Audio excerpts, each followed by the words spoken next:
हे friends, टेकलाइट institute में आपका बहुत बहुत स्वागत है। इससे पहले की वीडियो में हम भारत के सामान्य परिचय को देख चुके हैं।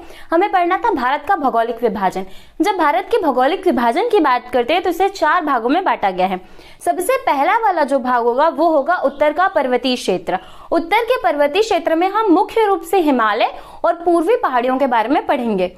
फिर आता है उत्तर का विशाल मैदान। उत्तर के विशाल मैदान को 4 भागों में बांटा गया है। फिर आता है दक्षिण का पठार और लास्ट में आता है भारत के प्रायद्वीपीय समूह या फिर द्वीप समूह। बात करते हैं उत्तर का पर्वतीय क्षेत्र। उत्तर के पर्वतीय क्षेत्र को 4 भागों में बांटा गया है, जो कि हिमालय है। हिमालय को 4 भागों में बांटा गया है। पहला हो गया ट्रांस हिमालय, दूसरा हो जाएगा वृहद हिमालय, तीसरा हो जाएगा लघु या फिर मध्य हिमालय और चौथा हो जाएगा शिवालिक। उसके बाद बात करते हैं उत्तर के विशाल मैदान की। तो उत्तर के विशाल मैदान को भी 4 भागों में बांटा गया है।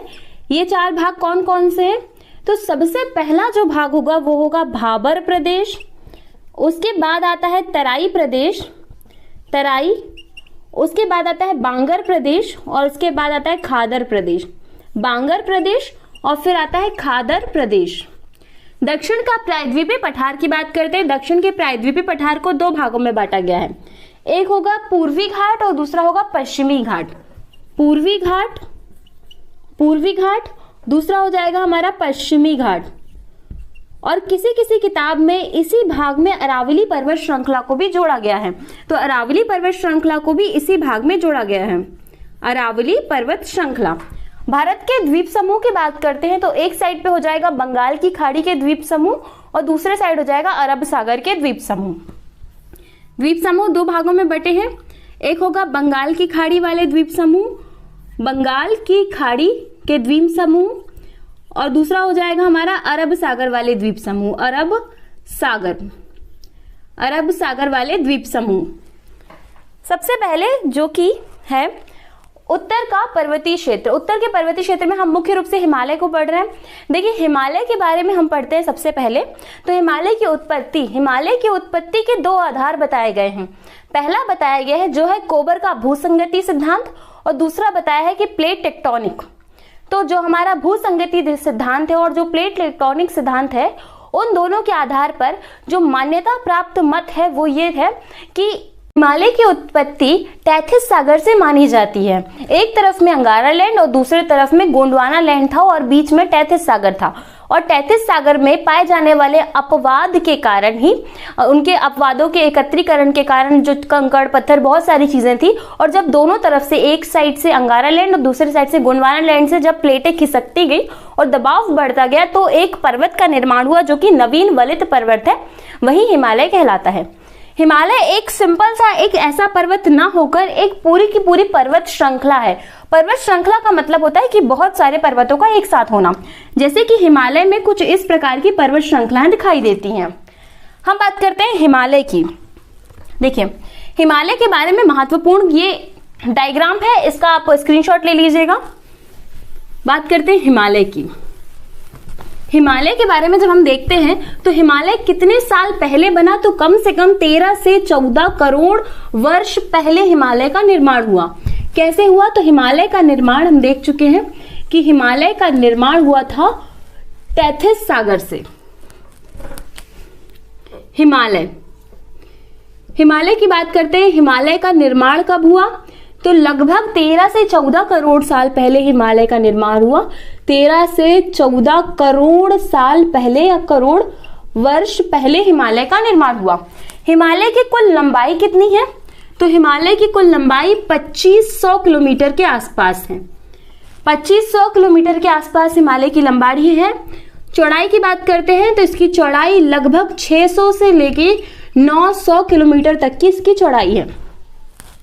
हिमालय की चौड़ाई जम्मू कश्मीर वाले क्षेत्र में बहुत ज्यादा है और जब जम्मू कश्मीर से ये दबता हुआ जाता है तो अरुणाचल प्रदेश में तो इसकी चौड़ाई हो जाती है कम। यहाँ वाले क्षेत्र में बहुत ज्यादा है, जम्मू कश्मीर वाले क्षेत्र में, वहीं अरुणाचल प्रदेश तक जाते जाते इसकी चौड़ाई बहुत कम हो जाती है। जैसे कि ये देखिए, ये भारत का जो हमारा मैप है, इसमें जब हिमालय यहाँ पे रहता है तो यहाँ पे तो बहुत चौड़ा है, लेकिन यहाँ से जाते जाते यहाँ पहुंचते तक यहाँ पर उसकी चौड़ाई बहुत कम हो जाती है। बात करते हैं कि हिमालय की औसत ऊंचाई कितनी है। तो हिमालय की औसत ऊंचाई जो है वो है 6100 मीटर, 6100 मीटर हिमालय की औसत ऊंचाई है। हिमालय की सबसे ऊंची चोटी माउंट एवरेस्ट कहलाती है, जो कि नेपाल में है, जिसे नेपाल में सागर माथा भी कहा जाता है। हिमालय की सबसे ऊंची चोटी का नाम क्या है? तो mount Everest. Mount Everest. Everest की ऊंचाई कितनी है? तो एवरेस्ट की ऊंचाई है 8848 मीटर, कहीं कहीं ये आपको 8850 मीटर भी मिलती है।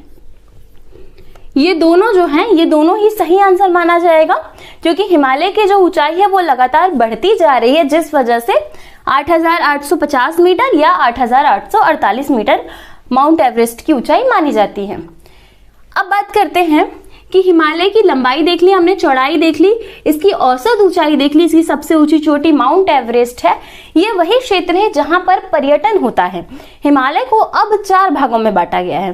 पहला भाग कहलाता है ट्रांस हिमालय, दूसरा कहलाता है वृहद हिमालय, तीसरा कहलाता है लघु या मध्य हिमालय और चौथा कहलाता है शिवालिक। सबसे पहले बात करते हैं ट्रांस हिमालय की। ट्रांस हिमालय, ट्रांस का मतलब क्या होता है? ट्रांस का मतलब होता है पीछे की तरफ। ट्रांस का मतलब होता है पीछे की तरफ, मतलब जो मेरी पीठ वाला एरिया है वो पीछे की तरफ है, इसलिए आपको डायरेक्ट दिखाई नहीं देगा, इसलिए उसे कहा जाएगा ट्रांस एरिया।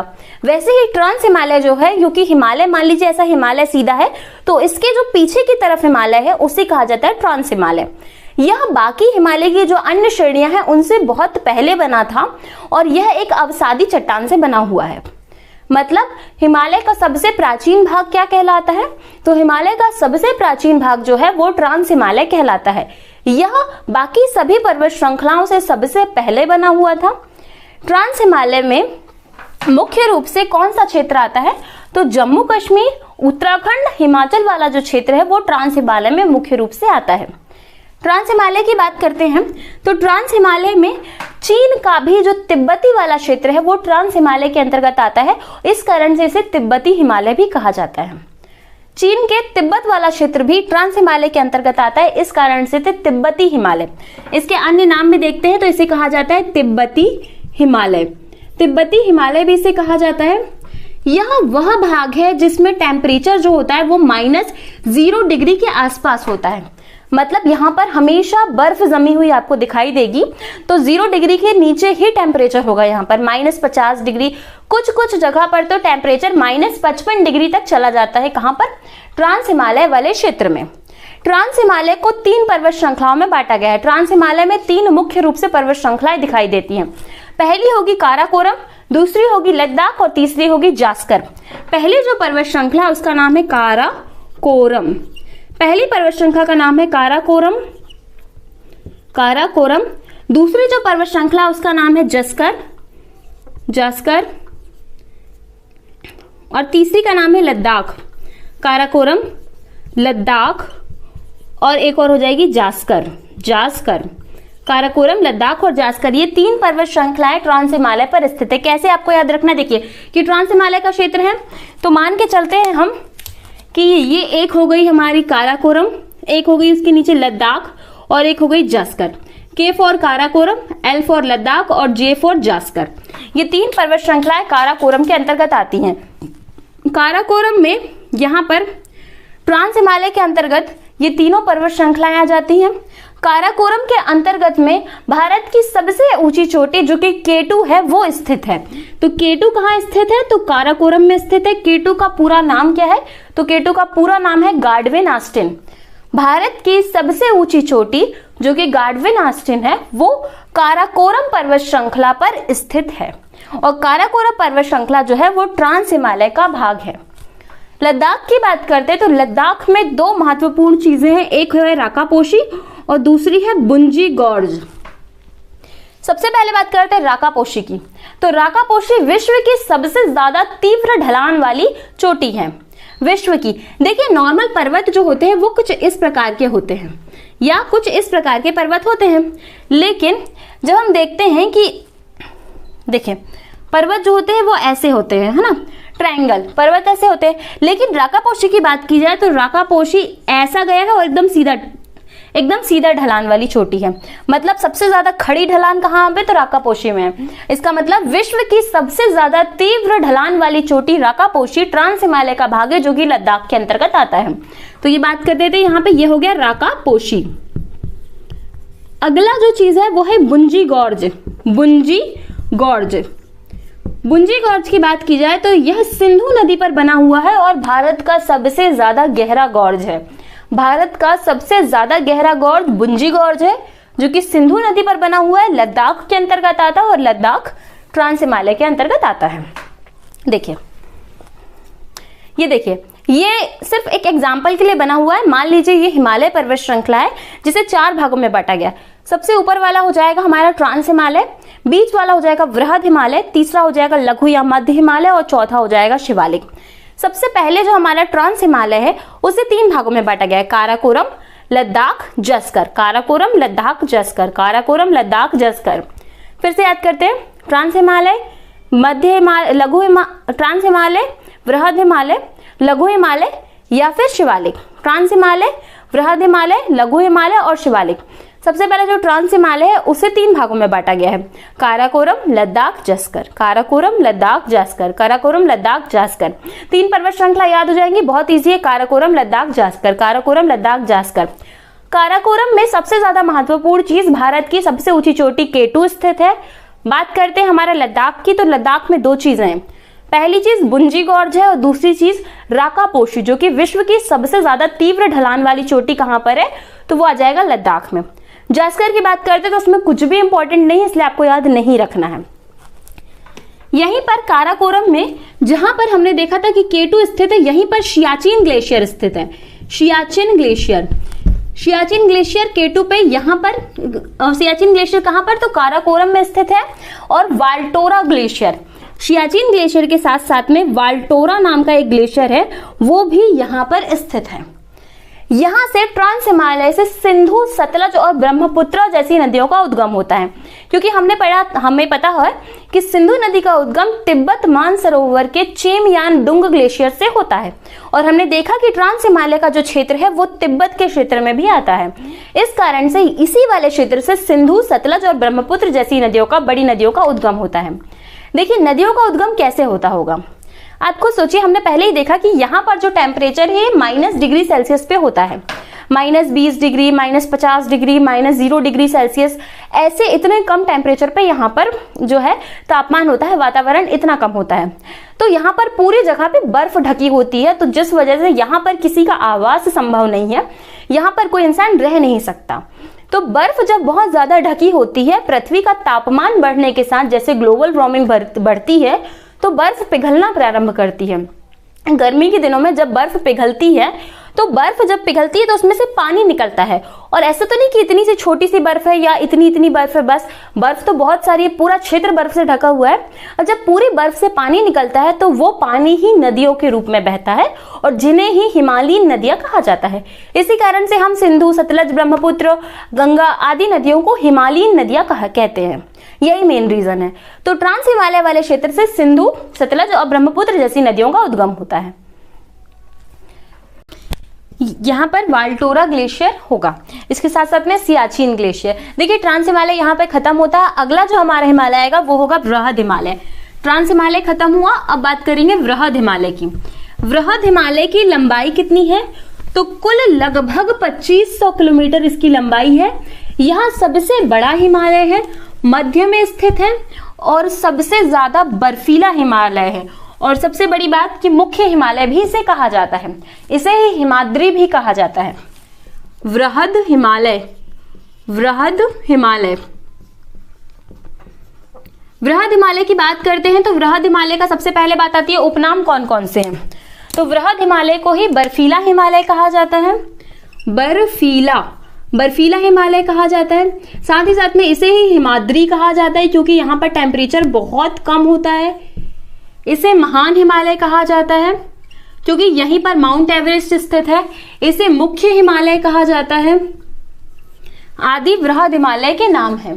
वृहद हिमालय में बहुत सारी चोटियां हैं। कौन कौन सी चोटी की बात करते हैं तो वृहद हिमालय में देखिए, सबसे पहले वृहद हिमालय की संरचना कुछ इस प्रकार है। इस प्रकार में ये हमारा जम्मू कश्मीर से लेकर लास्ट में अरुणाचल प्रदेश तक फैला हुआ है। अरुणाचल प्रदेश तक ये फैला हुआ है। अरुणाचल प्रदेश तक ये फैला हुआ है हमारा वृहद हिमालय। तो इसमें बहुत सारी चोटी है। जो सबसे पहली चोटी आती है उसका नाम है नंगा पर्वत, नंगा पर्वत। और लास्ट वाली जो है वो है नामचा बुरवा, नंगा पर्वत, नामचा बुरवा, ये आपको याद रखना है। पहली हो जाएगी नंगा पर्वत, दूसरी हो जाएगी यहाँ पर नामचा बुरवा, नामचा बुरवा, नामचा बुरवा। नंगा पर्वत के सीधे बाद में एक आती है नंदा देवी, नंदा देवी, नंदा देवी। देखिए नंदा देवी जो पर्वत श्रृंखला है ये उत्तराखंड में स्थित है और यहीं पर बद्रीनाथ, केदारनाथ, त्रिशूल, मलामू, ये सारी पर्वत श्रृंखलाएं जो हैं वो यहाँ पर स्थित हैं। यहाँ पर नंदा देवी के साथ साथ में हमको याद रखना है, एक होगी केदारनाथ, केदारनाथ, दूसरा होगी बद्रीनाथ, तीसरा होगा त्रिशूल। बात करें नंदा देवी, नंदा देवी के बाद कौन सी आती है? तो नंदा देवी के बाद आती है धौलागिरी, धौलागिरी, धौलागिरी, धौलागिरी। और धौलागिरी के बाद में यहां पर हमारा आ जाता है mount Everest, mount Everest, mount Everest यहां पर आ जाता है। माउंट एवरेस्ट के बाद में देखेंगे तो एक आती है कंचनजंगा, कंचनजंगा, कंचनजंगा, कंचनजंगा जो है वो सिक्किम में आता है, कंचनजंगा जो है वो सिक्किम में आता है और लास्ट में आ जाता है हमारा नामचा बुरवा। ठीक, फिर से देखते हैं। जम्मू कश्मीर से शुरू होता है, अरुणाचल प्रदेश तक जाता है वृहद हिमालय। सबसे पहले नंगा पर्वत, लास्ट में नामचा बुरवा, बीच में है नंदा देवी, केदारनाथ, बद्रीनाथ, त्रिशूल, धौलावीरा, माउंट एवरेस्ट, कंचनजंगा, नामचा बुरवा। यहाँ पर एक और आ जाती है जिसका नाम है मकालू, मकालू, मकालू पर्वत श्रृंखला। ये सारी पर्वत श्रृंखलाएं भारत पर स्थित नहीं है, क्योंकि देखिए ये जो वृहद हिमालय का क्षेत्र है ये जम्मू कश्मीर से अरुणाचल प्रदेश तक तो फैला हुआ है, लेकिन इसके बीच में नेपाल आ जाता है और साथ ही साथ में भूटान का भी क्षेत्र आता है, जो कि सिक्किम से होते हुए जाता है। बात करते कंचनजंगा की, तो यह भारतीय राज्य सिक्किम में उपस्थित है, यह सिक्किम पर है। नंदा देवी, केदारनाथ, बद्रीनाथ, त्रिशूल, ये सारी उत्तराखंड की पर्वत श्रृंखलाएं हैं। माउंट एवरेस्ट की बात करें तो ये नेपाल पर स्थित है। नेपाल की तो राजधानी है काठमांडू, वहां पर माउंट एवरेस्ट स्थित है और नेपाल में इसे सागर माथा कहा जाता है, नेपाल में इसे सागर माथा कहा जाता है। माउंट एवरेस्ट को नेपाल में क्या कहते हैं? तो सागर माथा, सागर माथा। वृहद हिमालय की कुल लंबाई की बात करते हैं तो कुल 2500 किलोमीटर इसकी लंबाई है और चौड़ाई की बात करें तो 100 से 200 किलोमीटर इसकी चौड़ाई है, क्योंकि ये जो है चौड़ाई धीरे धीरे कम होती जाती है, हम पहले ही देख चुके हैं।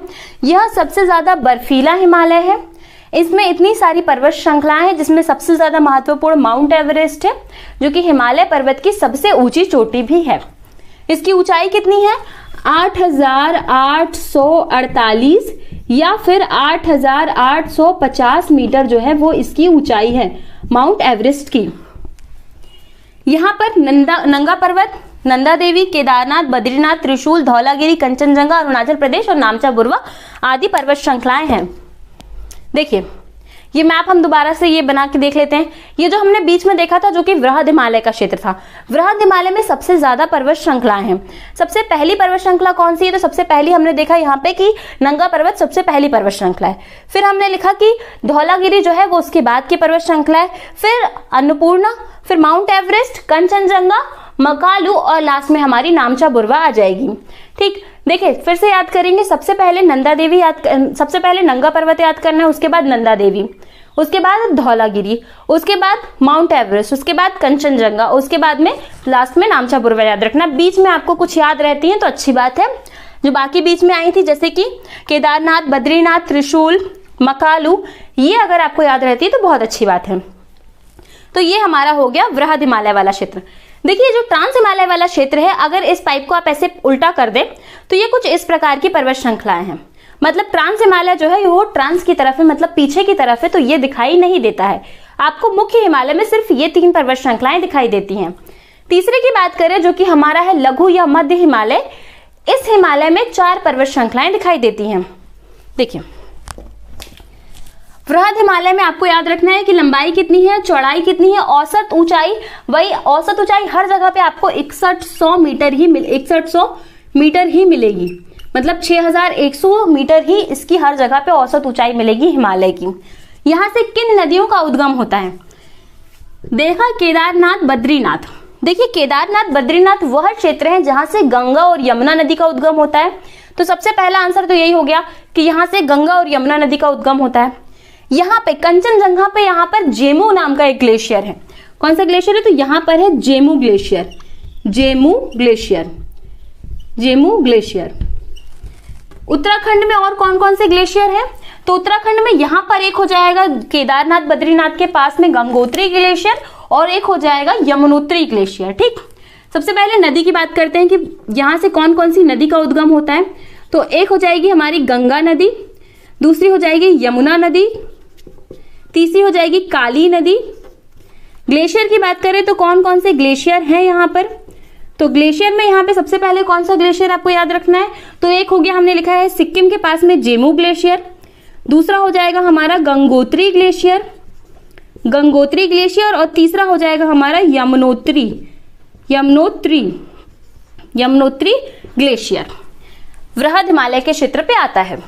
ये चारों हिमालय एक दूसरे को सचर जोन के द्वारा अलग करते, एक जोन के द्वारा अलग करते, वो हम थोड़ी देर से देखेंगे। ठीक है, अब बात करते हैं लघु या मध्य हिमालय की। देखिए वृहद हिमालय हो गया, ट्रांस हिमालय हो गया, लघु या मध्य हिमालय।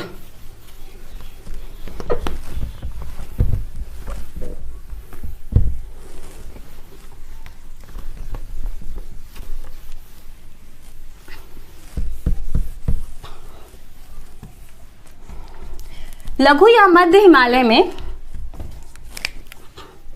लघु या फिर मध्य हिमालय, मध्य हिमालय।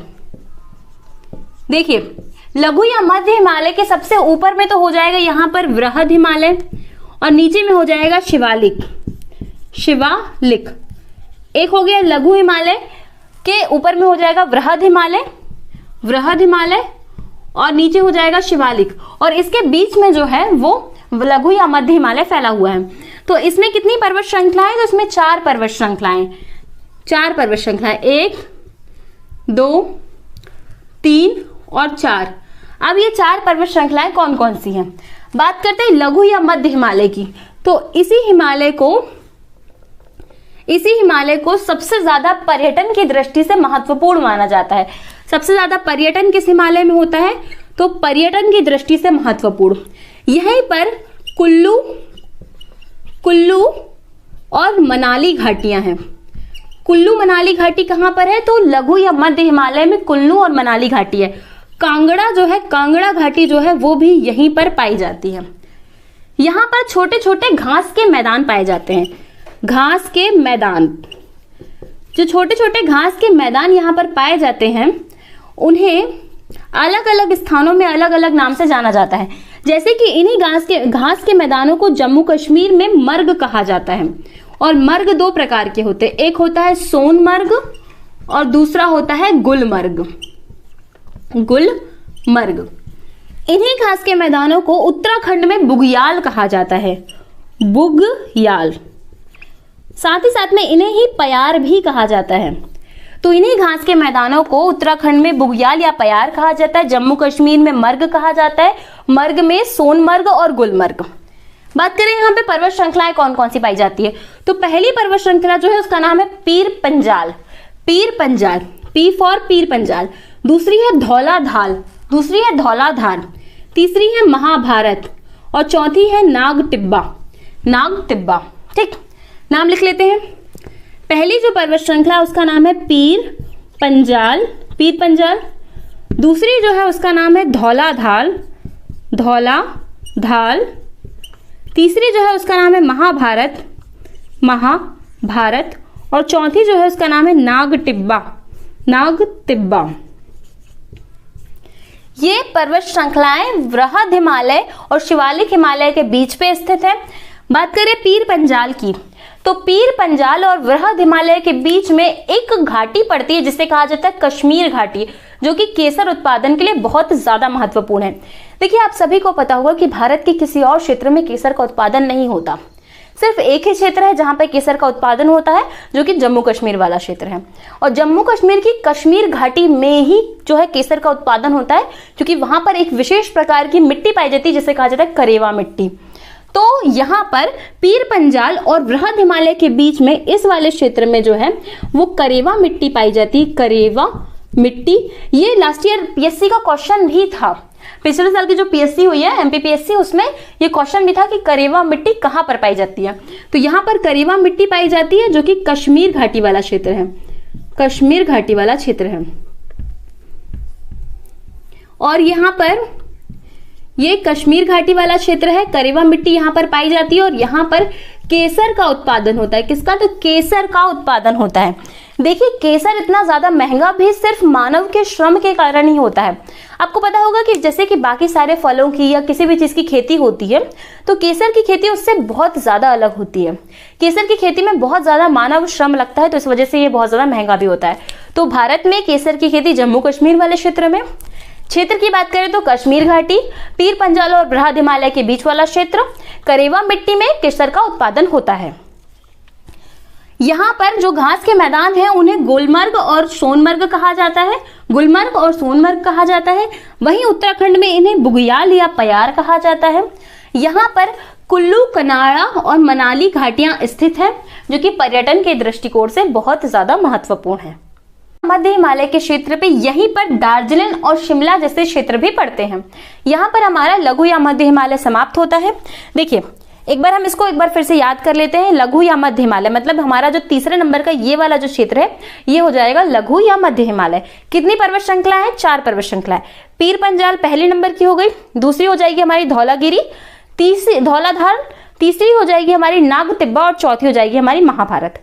ठीक, पहले हो गई पीर पंजाल, दूसरी हो गई धौलाधार, तीसरी हो गई नाग तिब्बा और चौथी हो गई हमारी महाभारत। ठीक, पीर पंजाल, धौलाधार, नाग तिब्बा, महाभारत, पीर पंजाल, धौलाधार, नाग तिब्बा, महाभारत, पीर पंजाल, धौलाधार, नाग तिब्बा, महाभारत। ये हो गई 4 पर्वत श्रृंखलाएं लघु या मध्य हिमालय की।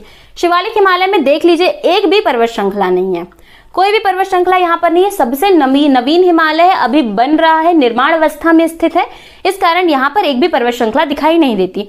यहाँ पर छोटी छोटी घाटियां दिखाई देती हैं जिन्हें दूर और द्वार कहा जाता है। दूर का मतलब है देहरादून और द्वार का मतलब है हरिद्वार से। यहाँ पर हमारा लघु या मध्य हिमालय खत्म होता है। अगला आएगा हमारा शिवालिक। शिवालिक हिमालय की जब बात करेंगे हम,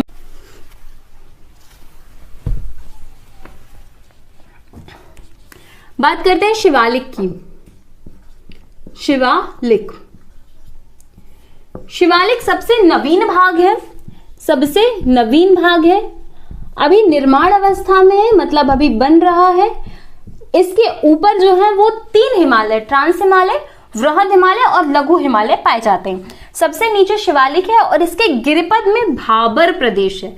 कौन सा प्रदेश है? तो भाबर प्रदेश है। इसके गिरिपद में मतलब इसके नीचे भाबर प्रदेश है। शिवालिक में छोटी छोटी घाटियां पाई जाती हैं, जिन घाटियों को दून और द्वार कहा जाता है। दून और द्वार कहा जाता है। द्वार का मतलब है हरिद्वार से, वहीं दून का मतलब जो है वो देहरादून से है, देहरादून से। यहाँ पर गंगा, यमुना, काली, तीस्ता, ब्रह्मपुत्र और आदि नदियों का प्रवाह क्षेत्र है, मतलब ये नदियां यहां से बहकर नीचे की ओर जाती हैं। शिवालिक में कोई महत्वपूर्ण पर्वत श्रृंखला नहीं है। सबसे महत्वपूर्ण, सबसे नवीन है, निर्माण अवस्था में है अभी भी। इसके बाद आएगा भाबर प्रदेश, मतलब उत्तर का विशाल मैदान। उत्तर का पर्वतीय क्षेत्र यहाँ पर समाप्त हो जाता है शिवालिक के बाद में। देखिए, अब इन तीनों हिमालय को कोई तो ऐसी चीज होगी ना जो आपस में अलग करती होगी या जोड़ती होगी। तो जो चीज इन्हें आपस में अलग करती है या जोड़ती है उसे जोन कहा जाता है। जोन का मतलब होता है 2 क्षेत्रों को आपस में जोड़ने वाला जो क्षेत्र होता है उसे जोन कहते हैं।